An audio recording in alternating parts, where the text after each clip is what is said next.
Сәлем баршаларыңызға, сіздермен бірге мен Сайлау Абдин. Достар, бүгін мен сіздерге қалай американский визаны 100% алуға болады, хотя бы шансты жоғарылатуға.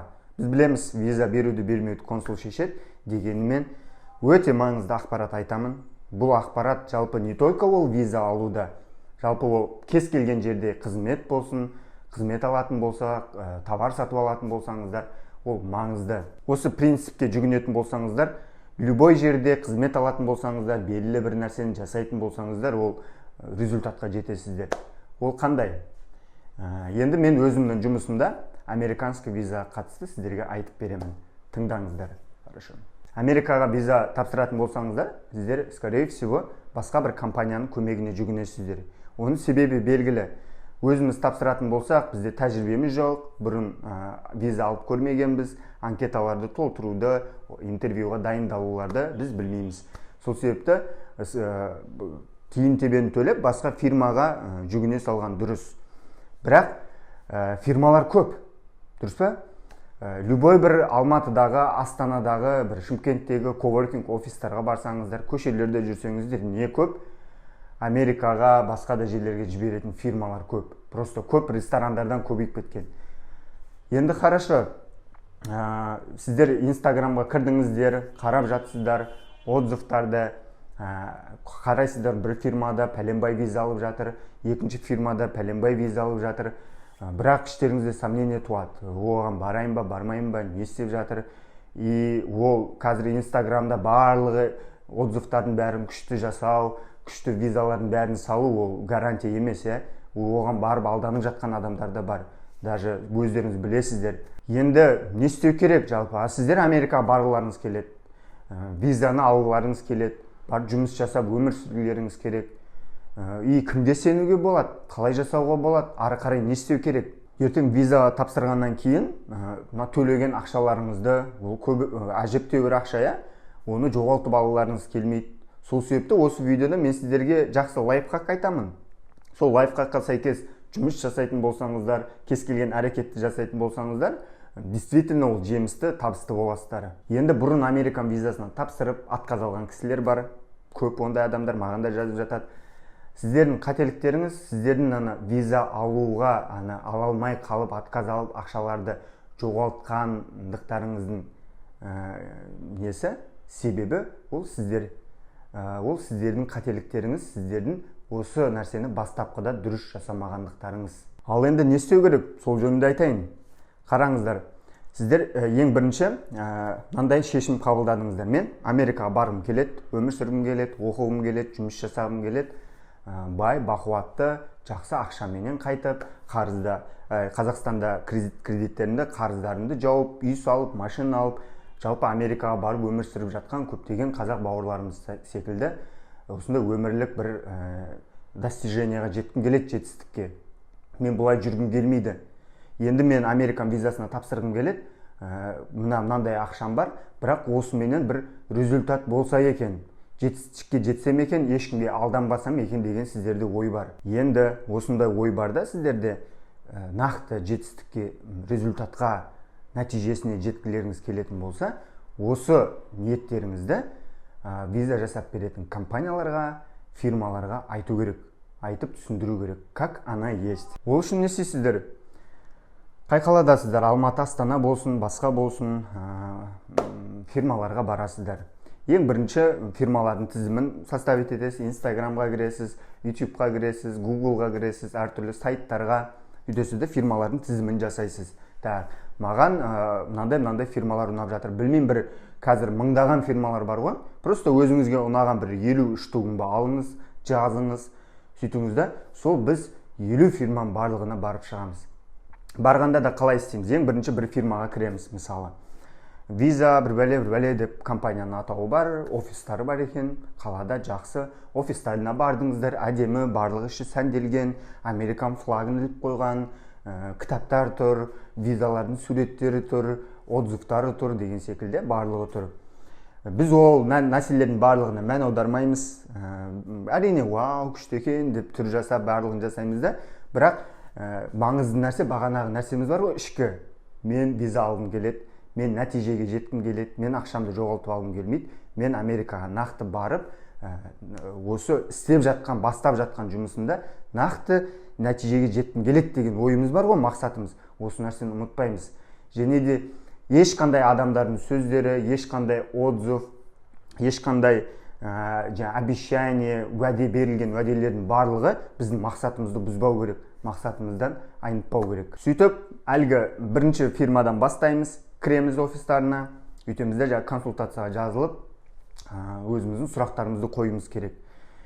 Сұрақты қойған уақытта ешқандай жасырып, оған қазір мен сұрақ қойсам, ол басқаша жауап беруі мүмкін ба, болмаса мен қазір оған сұрақ қойсам, не дейтін еді, ол маған сен бара алмайсың, басқада қыласың деп айтады ма деп, немесе қазір мен ол сұрақты қойсам, ол ренжіп қалады ма деген секілді бір ойлар болмау керек. Потому что бұл жерде түбінде ұтылайын деп тұрған сіз, ақшаны жоғалтайын деп тұрған сіз, нәтижесі болмайтын болса, және де дымсыз Қазақстанда қалайын деп тұрған да сіз. Сол себепті өзімізге керек нәрсені адамдарға айта алу керек. Ол любой сферада. Жаңағыдай отзыв деген нәрселерге оған сенбейік. Любой дурак, любой мобилограф, любой СММщик, ол өмірінде виза жасап көрмеген адам, мен визовый компания ашам дейтін болса, любой СММщик, мобилограф отзывтың 1000 жасап береді. Просто 100 мың, 200 мың теңге ай сайын төлеп отыр, 1000 жасап береді. Поэтому біз ондай нәрсеге алданбай, біз өзіміздің ішіміздегі қажетті нәрсені оларға қоюымыз керек. Болды, міне, келдік бірінші фирмаға, қолымызға дәптерімізді, парағымызды аламыз, сөйтемізді сұрақтарды қоямыз. Сәлеметсіз бе, мен осында Америкаға барғым келіп еді. Мен білемін, Американ визасына тапсыру қиын, виза алу да қиын. Сол себепті мен қазір сіздермен жұмыс бастасам, нақты нәтижеге жеткім келіп еді. Мен ақшамды жоғалтқым келмеп еді. Мен сіздерге әкеліп жатқан, төлейін деп жатқан ақшам бар, содан кейін самолетке билеттер барлығы расчетталып, поэтому маған сіздер толықтай көмектескендіктеріңізді қалаймын. Енді мынандай сұрақ қоясыздар осы нәрсені айтқаннан кейін, сіздер маған қандай көмек көрсете аласыздар, не істей аласыздар деп. Вот. Сосын жаңағы бірінші фирмаға кірдіңіздер ғой, ол сіздерге айтады. Так, бізде мынандай да қызметтер бар, бізде мынандай адамдар виза алған, анау да мынау деп айта береді. Сөйтеді да айтады, біздің басқа фирмалардан ерекшелігіміз, білмеймін, бірінші фирма айтуы мүмкін ол. Біз там понедельник күні сағат 8-ге жазамыз, болмаса бізді компаниямызда консул бар, сол консулменен дайындық болады, біздің посольствода жұмыс жасайтын адамдарымыз бар деп әртүрлі нәрсені айтып алуы мүмкін.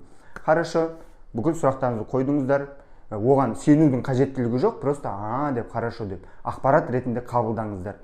Сосын сол ақпараттың бәрін жаттап, жазып, парақтарыңызды жазып алыңыздар. Ешкім сіздерге параққа жазып басқа үшін жәндегі ұрыспайды, не қылмайды, ол сіздерге керек нәрсе, мен ұмытып қаламын деп, мысалы, жазасыздар.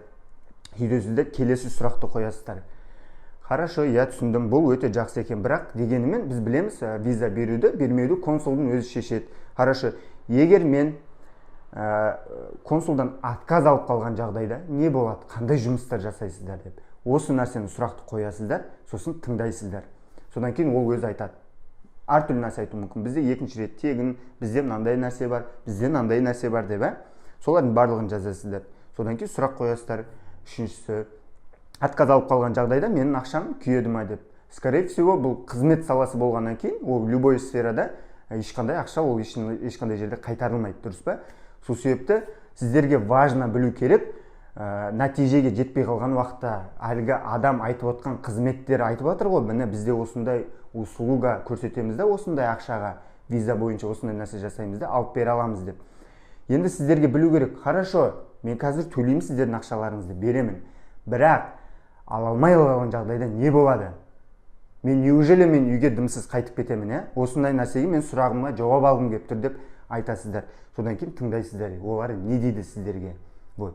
Соның жауабын барлығын сіздер тоже жазып аласыздар. Болды, жазып аласыздар, өздеріңіздің құқықтарыңызды, өздеріңізді жақсы көріңіздер, өздеріңіздің еңбекпен тапқан жаңағыдегі тиын тебендеріңізді әрбір тиынға дейін жақсы көріңіздер. Бүйт шаша беруге болмайды. Енді келесі не істейміз? Әлгі фирмаға бардық, болды, хорошо, жауапты алдық. Сіздер айтасыздар міндетті түрде. Ешқандай соглашение жасап, ақша төлеп, қандай нәрсе айтса да, эйфорияға кіріп кетіп барып ақша төлеудің қажеттілігі жоқ. Хорошо, жақсы, сіздер өте жақсы консультация бердіңіздер, молодец, сіздердің компанияларыңыз маған ұнады деп қойып, жақсы сөздерді айтасыздар да. сол парақтың бәрін жазып алған, бәрін оқып алып, сіздер аласыздар да екінші фирмаға барасыздар. Бағана жаздық қой біз 50 шақты фирма деп, өздеріңізге ұнап тұрған, соның ішінде екінші тізімге барасыздар. Сол екінші фирмаға барасыздар да, бағанағы бірінші фирмаға қойылған сұрақтарыңыз бар ғой, соны дәл екінші фирмаға қайтып қоясыздар. Сөйтіп олардың әңгімесін тыңдайсыздар, олар не дейді, оны да екінші парақты алып уже жазасыздар. Бірінші просто осы неменен бағана айтылған сұрақтарды қойып аламыз, барлығын біліп аламыз.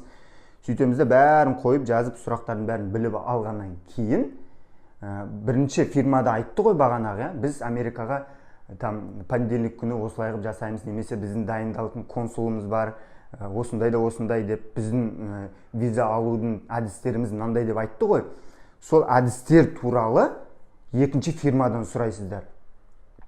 Хорошо, жақсы, ол енді ключевой бағана екінші фирмаға келдіңіздер де айттыңыздар, мен отказ алып қалған жағдайда не болады, қандай нәрсе істейсіздер, қалай болады ол деп, ол сіздерге айтты, біз де осылай жасаймыз, осындай болады деп. Сосын сіздер айтасыздар, хорошо, жақсы. Енді мен ең соңғы сұрағым бар. Мен бағана сіздердің алдын осындай фирмаға бардым, сөйтіп едім, олар маған мынандай деп айтты, осылай жасаймыз деп, виза аламыз деп айтты, понедельник күні жазайын деп жатыр, консулмен дайындық болады екен, сөйтіп айтты да сіздерге. Сіз сол туралы не ойлайсыз деп сұрақ қоясыздар. Сосын екінші фирма айтуы мүмкін ғой, біз спортивный виза жасаймыз, спортивный визаменен 10-15 адам алды, болмаса Америкада бір форумдар бар, не дейтін еді, выставкалар бар, там машина сататын, соларға біз жақсы қылып жасап береміз деп. Сөйтіп айтты ғой сіздерге. Сол оның бәрін, енді олардың ол екінші фирманы жасайтын әдісі, сіздер енді бірінші фирманы жасайтын әдісі туралы сұрақ қоясыздар. Сосын ол жауап беріп, не деп айтады екен, соны тыңдаңыздар, оның көзқарасы. Екінші фирманың бірінші фирма туралы айтып жатқан көзқарасында фактке, шындыққа алмай қойыңыздар, просто тыңдаңыздар, не дейді екен, оны да жазыңыздар. Екінші фирма туралы да бүкіл сұрақтарымызға жауап алдық. Бірінші фирма туралы ол не дейді екен көресіздер. Білмейміз, біз бұлай жасап көрген жоқпыз, болмаса ол өтірік, олай қылып та ол виза ала алмайсыздар деп те айтуы мүмкін, әртүрлі нәрселерді. Просто сіздер тыңдаңыздар. Хорошо, екінші фирма туралы біз бүкіл нәрсені жаздық. Хорошо, оларға да рахмет айтамыз. Хорошо, рахмет, уақыт бөлгендеріңіз үшін өте рахмет. Консультация өте жақсы болды. Америка туралы көптеген ақпараттарымды өзіме алдым деп. Сөйтесіздер де қоштасып, мен жақын арада сіздерге ойланып, өзімнің хабарымды айтамын деп барған екінші фирмамыз, атауы қандай болса да ол виза for you, андай for you, мынандай for you, короче. Болды и все. Біз кетеміз де үшінші фирмаға барамыз. Сөйтеміз де үшінші фирмадан да сұраймыз олардан да. Дәл сол нәрсені. Саламатсыздар ма, осындай мен Америкаға барғым келіп еді. Мен Американ визасын алғым келіп еді. Қазір фирмалар көп екен Қазақстанда. Әркім әртүрлі нәрселер айтып жатыр. Сол мен Америкаға жұмыс істегім келеді. Сіздердің қызмет бағаларыңыз қанша? Бағалар осындай деді. Хорошо, бұл бағаға не кіреді, қалай жасайсыздар деп бүкіл сұрақтарды сол үшінші фирмаға қоясыздар. Үшінші фирманың ответтерін бәрін жазасыздар. То же самое сол. Не істейсіздер? Одан кейін барып отказ алып қалған жағдайда не болады? Қандай мүмкіншіліктер бар? Мен ақшам жағдай қалай болады? Қызмет алып нәтижеге жете алмаған жағдайда қалай болады деп бүкіл жауаптарын тыңдайсыздар. Олардың бәрін жазып аласыздар. Сөйтесіздер де әлгі айтқан бағана бірінші, екінші фирмадағы айтқан виза жасаудың әдістері бар ғой. Бірінші фирма айтты дейік, мысалы, біз понедельник күні сағат 8-ге жазамыз азанғы. Екінші фирма айтты, біз спортивный визаменен жасап виза аламыз, бізде солай алып жатыр адамдар деді. Үшінші фирма айтты сіздерге, біз Америкадағы Шавқат Рахмоновтың бойына болайын деп жатыр, осы жақында, болмаса Димаш Құдайбергеннің концерті, соған фанат болып солай қылып виза алып бере аламыз деп айтты. Хорошо, үшінші фирма бәрі айтты да, сіздер бірінші, екінші, үшінші фирманың қойылған сұрақтарын сөйтіп аналарға қоясыздар. Міне бірінші фирма маған осылай қылып алып берем деп жатыр, мынандай фирма мынандай қылып алып берем деп жатыр. Сіздің ойыңыз қандай осы жөнінде, не ойлайсыз деп үшінші фирмаға, төртінші, бесінші, алтыншы фирмаға сөйтіп бәрін сөйтіп қайталап не аласыздар. Әр қайсысының ответін жазасыздар, жауаптарын. Бұл жерде біз бір нәрсені ұғынуымыз керек, достар. Бұл нәрсені бәрін жасағаннан кейін ешкімнің сөзіне сенбей, эйфорияға бөлінбей, адамның басында гормон радости дейді. Егер де біз машина сатып алатын болсақ, үй сатып алатын болсақ, лотереядан ұтып алатын болсақ, қуанышты хабар еститін болсақ, болмаса көп көріспеген досымызбен кездесетін болсақ, бізде андай гормон радости бөлінеді, бақыт гормоны да, вау деп. Сол бақыт гормоны бөлінген уақытта адамдар көп ақша жұмсайды негізінде. Әрбір адам, ол любой салада болсын, любой бизнесте да, осы бақыт гормонын бөлдіруге тырысады. Даже супермаркеттерге кірген уақытта, әдемі супермаркеттерге кірген уақытта иіс шығады ғой, әдемі бір кофенің ба, нанның ба, бір нәрсенің иіс шығады. Сол иістің өзі адамның миында бақыт гормонын тудырады. Көрдіңіздер, чтобы сіз побольше покупка жасау үшін, побольше ақшаңызды жарату үшін. Және бұл фирмалар да осы техниканы қолданады сіздерге. Чтобы сізге жаңа уәде беру арқылы, белгілі бір нәрселерді айту арқылы сіздердің бақыт гормондарыңызды короче не қылады. Чтобы сіз сол кезде барып ақшаны төлеп, болмаса кредитқа отырып, сөйтіп сол жерде жасап кету үшін осы. Поэтому біз бұған берілмейміз. Потому что не айттым мен басында? Біздің ішкі өзіміздің қалаған нәрселеріміз бар. Ол қандай нәрсе? Біз Америкаға барғымыз келеді, нәтижеге жеткіміз келеді, визамызды алғымыз келеді қолымызға, және де сол Америкаға барып ақша тапқымыз келеді. Және бізге үшінші вариант, қазір ақшаны төлеп Қазақстанда қалып кету не вариант, е? Осы нәрселерге тоқтап, біз осы нәрседі бізге основной біздің неміз болу, қазығымыз болу керек та, ешқандай жерге қозғалтпау керек, осы бастапқы біздің мақсатымыз. Енді сіздер үйлеріңізге келдіңіздер, бір ай жүрдіңіздер ма, көп уақыт құрту керек, асықпау керек. Келдіңіздер 10, 15, 20, 50 фирмамен сөйлестіңіздер, барлық қағаздарын оқисыздар, қарайсыздар, деп. Осы жерде сіздер бір нәрсені анықтау керексіздер. Американ визасында действительно виза беру бермеуді консул шешеді. Онда ол примерно 10% жағдайда ол консул шешеді. Қалған 90% жағдайда сіз визаны қалай жасап жатсыз, кім жасап жатыр, я? Кім жасаса да, кім жасамаса да, ол визаны қалай жасап жатсыз, соған байланысты. Поэтому бұл жерде фирмадан сіздердің любой бір көмектесетін адамнан ақша төлеп жатсаңыздар, бір нәрсені ұғыну керек. Бұл адам өзін жасап жатқан жұмысын алдап жатыр ма, алдап жатқан жоқ па, сіздер білесіздер ғой, уже көрдіңіздер ма? Көбінесе адамдар бірін-бірін жамандап сөйтеді да, алдап жатқан, алдап жатпағандығын сіздер білесіздер ғой уже. Сол кезде сіздер бір нәрсені анықтауларыңыз керек. Міне осыны жазып алыңыздар. Сіздерге шынайы жүрекпенен, ниетпенен көмектескісі келіп жатыр ма, жоқ па? Осы нәрсені анықтау керек. Отказ алғаннан кейін басқа да жағдайларда, қандай жағдайлар болмасын, сізге от души, жүрекпенен до конца апарып, нақты сіздерге көмек беруге ниеті бар ма, жоқ па? Осы нәрсені анықтау керек. Мысалы, сіздердің үйлеріңізде сместительдер, кран астынан су ағып бұзылып жатса, туалеттеріңіз бітеліп қалса, сіз оны істей алмайтын болсаңыз, тазалай алмайтын болсаңыз, сіз немесе көшеде машинаңыздың бір бәлесі бұзылып қалды ауылда, айналада СТО басқа жоқ. Сіздер не істейсіздер? Бір соседтеріңіз болуы мүмкін, Юрий деген, Володя деген, ол бәрін жақсы көреді, темекісін аузына салып алады да, бүйтіп отырып жаңылдың бәрін жұмыс жасайды. Және бір нәрсесін беріп қойсам, 1000 теңге, 2000 теңгесін болмаса аперетін аперіп қойсаң, ол саған істеп беру мүмкін. Болмаса қой сояйын деп жатсың да, ауылда бүйтіп. Қой соямайсың да, сен дұрыс емес сойып қоям ба деп, байғұс жануарды қинап қоям ба деп. Үйтесің де қой соятын жақсы бір ауылдағы кімге барасың сен? Осы қой союды жақсы көретін, өзіңмен жақсы сөйлесетін, действительно саған бір бұрын сойдырып, бұрын неғып жүрген адамға барасың. Бізде осы жерде осындай адам табуымыз керек. Сол үшін осы нәрсені анықтау үшін, сізге жақсы көмектесе алатын, ниеті бар адамды анықтау үшін бағанағы нәрселерді, процесстерді обязательно жасауымыз керек. Әйтпесе біздің өмірімізде болып жатады ғой, дұрыс па? Сантехника жасағымыз келеді, үйде ремонт жасағымыз келеді, бір OLX-тан басқа да жерден хабарласамыз, ремонтчиктерға сөйтіп береміз да, ақшасын береміз. Олар келеді да, ремонт созады, саған бір аптада бітіріп беремін деген, бір айда. Сосын бір кезде келмей қояса, тойым бар еді, танысым бар еді, ана жаққа баруым керек еді деп, сізден ақшаңызды алады да, әбірге салады. Хорошо, жаңылдегі сантехникті бір жерден алып, рекламадан шақырттыңыз, үйге келдіңіз, жөндеп берді, сөйттіңіз да, ол кетті, 2 сағаттан кейін қайтадан су ағып жатыр. Сантехникқа звондасаңыз, болды, ертең келем, ар күні келем, 3-ші күні, 4-ші күні телефон алмай қояды. Ал енді біз соседімізге баратын болсақ, бұзылып қалса, қайтадан баратын болсақ, Володяға, ол сізге қайтадан жөндеп береді. Міне осындай нәрсені анықтау үшін адамның жаңағыдай шын ниеті, не істей алады, басқа да нәрсе, шын айтып жатыр ма, өтірік айтып жатыр ма, ниеті қандай ол адам, жақсы адам ба, жаман не ма, сол нәрсенің бәрін біз анықтауымыз керек. Бағанаға айтылған. Бағана айттық, біз мысалы 20 фирмаға бардық, 20-шы фирмаға келдік та, 19 фирманың сұрақтарын іріктеп алдық та қойдық. 20-шы фирма өзін айтатын айтты. үйтеміз де біз қайтадан бірінші фирмаға барамыз. Үйтеміз де бір айдан кейін келдік дейді, саламатсыздар ма, жаңағыдегі виза бір бәле деген компания дедік қой, соған бардық. Біз сізбен бір ай бұрын келіп едік қой, мен Америкаға барам деп айтып едім дейді. Ол сіздерге айтады, конечно, таныдық сізді, жақсы, қандай шешімге келдіңіз деп ол сізге айтады. Хорошо, мен сізден кейін тағы да бір 19 фирмаға барып шықтым. Сосын барлығынан сұрадым, олар визаны былай жасайды екен. Ал енді сіздер қалай жасайсыздар деп. Сөйтіп осы кругты жасай беріңіздер, бірін-біріне сұрақтарды қойып, сол кезде өзі анықталады, кімнің көмектесе алатындығы, кімнің көмектесе алмайтындығы деген секілді, сол адамның ниетін анықтау деген секілді.